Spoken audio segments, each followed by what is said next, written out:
नमस्कार दोस्तों, हमारे चैनल में आपका स्वागत है। आज हम सुनने जा रहे हैं ज्ञानवर्धक कहानी। किसी गांव में भोला नाम का एक गोयला रहता था। उसने अपने घर में बहुत सारी गाय पाल रखी थी। वह उन्हीं गायों का दूध बेचकर अपना पेट पालता था। भोला काफी समझदार व्यक्ति था। भोला के दो बेटे थे, सोनू और मोनू। सोनू और मोनू स्कूल में पढ़ाई करते थे और साथ ही पिता के काम में हाथ भी बटाते थे। भोला अपने दोनों बच्चों को ज्ञान की बातें सिखाता रहता था। एक दिन भोला ने अपने दोनों बेटों को कुछ सिखाने की उद्देश्य से कहा, बच्चों, मैंने इस बाग में एक बॉल छुपा कर रखी है।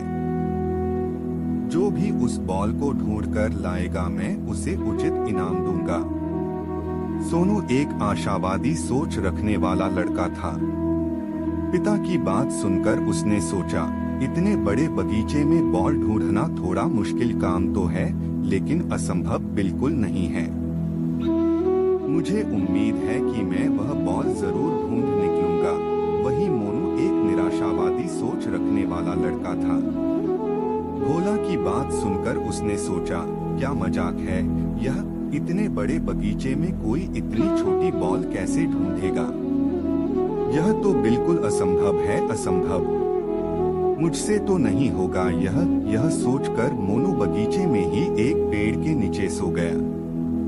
इधर मोनू चैन से सो रहा था और इधर मोनू पूरे जी जान से बॉल ढूंढने में लगा हुआ था। सोनू बॉल ढूंढने के लिए बगीचे में हर तरफ घूम रहा था और देख रहा था।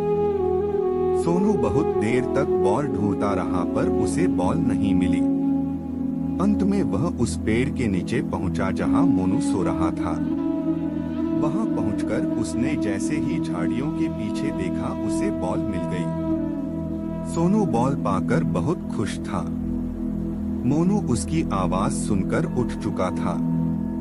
बॉल मिलने की बात सुनकर भोला बहुत खुश था और उसने सोनू की प्रशंसा करते हुए कहा, बहुत अच्छे, तुम्हारे आशावादी सोच ने तुम्हें बड़े आराम से जीतने दिया और मोनू के निराशावादी सोच ने उसे हरा दिया।